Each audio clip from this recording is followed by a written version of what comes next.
Well, we got the premiere, which was a mixed bag for Big Brother 25. I think with these premieres these days, we have to take the bad with the good. If it takes getting night one feeds, then I will put up with these constantly boring premieres. They never cease to amaze me how they can come up with the most boring competitions to watch in a 90-minute premiere. Like, they forget this is a TV show. At least they didn't do multiple puzzles this time, but we still had a puzzle. And then you had to watch people kick themselves in the butt 100 times. Like, that's just, it's cringy cheesiness right there. And then we have to see the usual paint has to explode in their faces. And the worst of it all was watching them lay down, getting pulled into this Cirie-verse or whatever. Like, that was like 5 horrendous minutes of television where you're just watching these people lay down as Julie says stuff like, these guys are stiff competition, and oh wow, you guys are really holding up. That was so bad. That was really bad. So yeah, the competitions weren't so hot. We'll talk about the twist as well, that they weren't playing for HOH. They were playing to the loser of each group is to get nominated for eviction, which is going to be controversial on social media, because we then had 3 black players get nominated back to back to back, and then the fourth nominee, who is white, gets pulled into the Cirie-verse and isn't even there. Visually, you're just seeing the 3 black nominees and not the white nominee. Now, this was fair, at least. Black viewers have every right to be annoyed on social media because of this show's history, and because it looks very similar to a BB boot camp a few seasons ago, where the minorities were all in BB boot camp, and then here we are again right at the start of the season. It's 3 black players nominated back to back to back, but it was competitions at least. Now, to me, what will be bad or good for this season, and if producers will have to put out fires, is now that we do have 3 black nominees all up on the block and 1 white guy in Corey, who is related to a first boot from Survivor.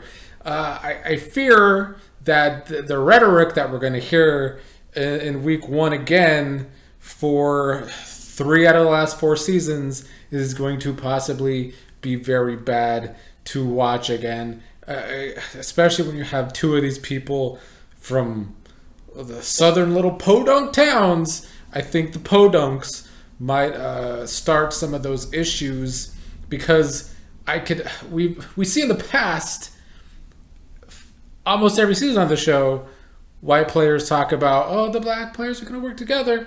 Black players are going to work together. And then after the cookout, of course, that was a big topic coming into last season. That didn't play out too much at first until Kyle started a race war, that all the minorities working together and that all the whites need to work together, like a lot of past whites in the house have done on this show. But now you got 3 black players on the block. It's going to be a lot of talk about, oh, they're on the block, they're probably going to work together. I could foresee that happening right off the bat now because of how visually bad this looks, thanks to the show's the Big Brother's twist always blew up on their own face. They have these competitions with the paint blowing up on them.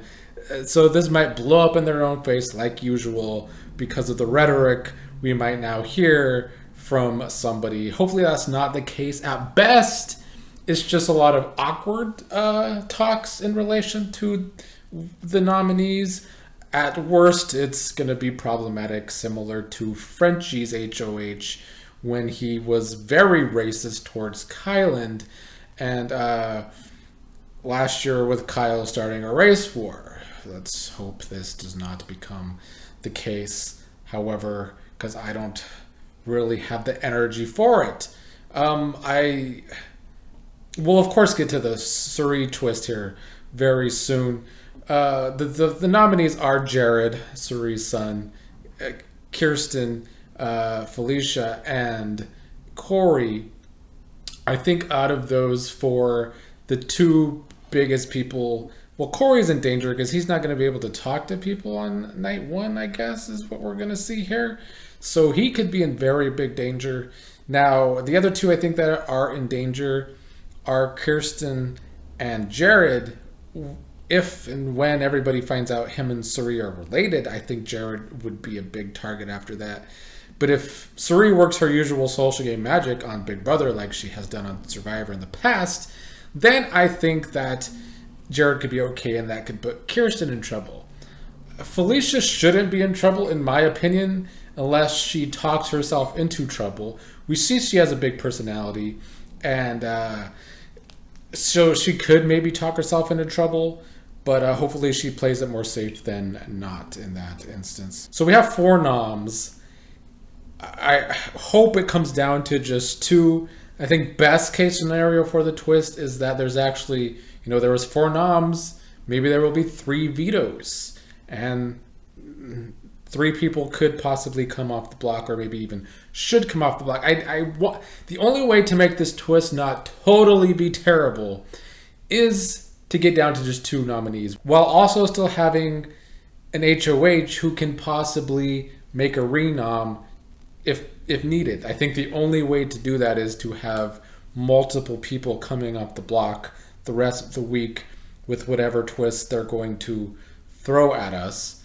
Other than that, I don't know. It could be, we're bringing Survivor into the multiverse here. Maybe we have an immunity challenge and 2 more people become safe from those four competing in an immunity challenge. We get down to 2 noms. We still need to have an HOH as well. So a lot of things still to do here. Now the multiverse twist, I think they're going for cheese because the show always goes for cheesiness over epicness. For whatever reason, they love to do that. So I like the Cirie twist, obviously. I love Cirie as a player, and I love that I'm going to get to watch her on live feeds. I get to see her social game on live feeds. Yes, please. I'm looking forward to seeing that a lot. I like the twist that all these past Big Brother players are trying to get back into the house to change their fate. It goes wrong, and then Cirie gets into the house to change her fate in Survivor of coming up close so many times in Survivor. However, she did already change her fate on Peacock last year. She won a show on Peacock, The Traitors. For anybody who hasn't seen that, spoiler alert, Cirie has redeemed herself already on reality competition television. But now she can do it on CBS, I suppose. So I do like that twist. I hope, however, the multiverse, the way I saw it, the whole time machine, we got to have twists from the past seasons every week would be the best way to do this. That's the way I would do that if I was producing this. But I'm not producing that. And I'm semi-retired from producing games on this channel as it is. So that was the premiere. I look forward to the feeds tonight as I'm recording this and as I post this. Big Brother is still airing out here on the West Coast. I already watched the East Coast feed online, though. So then the feeds come up after the West Coast show. So enjoy the feeds, everybody. As for Cirie, though, to end here, she's a great social player. The dynamic of her and her son, though, that's going to come out. We saw the end there. It was, God, I forget her name already. Izzy. Izzy was with Jared at the end there. People speculating that maybe Izzy knew that it was Cirie and Jared. I don't know if that's true. This is the same Izzy that lied, in my opinion, and said she watched Big Brother twice over in 6 months. She only started watching Big Brother in January, and she's seen every season. I don't know if she would be the one to notice Cirie then. A lot of them came in and didn't seem to notice her, except for maybe Felicia. I think Felicia did notice her. But I don't think they really understood that she's a part of the game. That wasn't made clear. So, yeah, that's going to be interesting. But once it comes out that Cirie and Jared are related, it's going to make it very difficult for one of them. One of them, in theory, should not survive long after that. And I also don't know if Cirie is going to have the star power. These are Big Brother players. I don't know if they know who she is, her great history in Survivor, to kind of hold the star power over them, similar to what Paul did in Big Brother 19. But Cirie can work a social game, and I have no doubt that she will give it her all in doing so. I do fear for either Jared or Cirie in this early game, but if Jared does go, if there is one person who can make an all-women's alliance work well for the first time on Big Brother, really, have no doubt it is Cirie, once a member of the Black Widow Brigade. Corey, who was taken away, I think he would be the one to recognize Cirie, but he's not there right now. When he does come in, he certainly will recognize her if nobody else has by then. But I assume that they will, I suppose. I don't know. There's a lot to go on here. I won't talk about more until I see a day of live feeds. I'll probably record a video somewhat late tomorrow and give my initial thoughts on the live feeds. Let's see what this week brings and hope the twist doesn't blow up too much in production's face and give us a controversial rhetoric for week 1 yet again.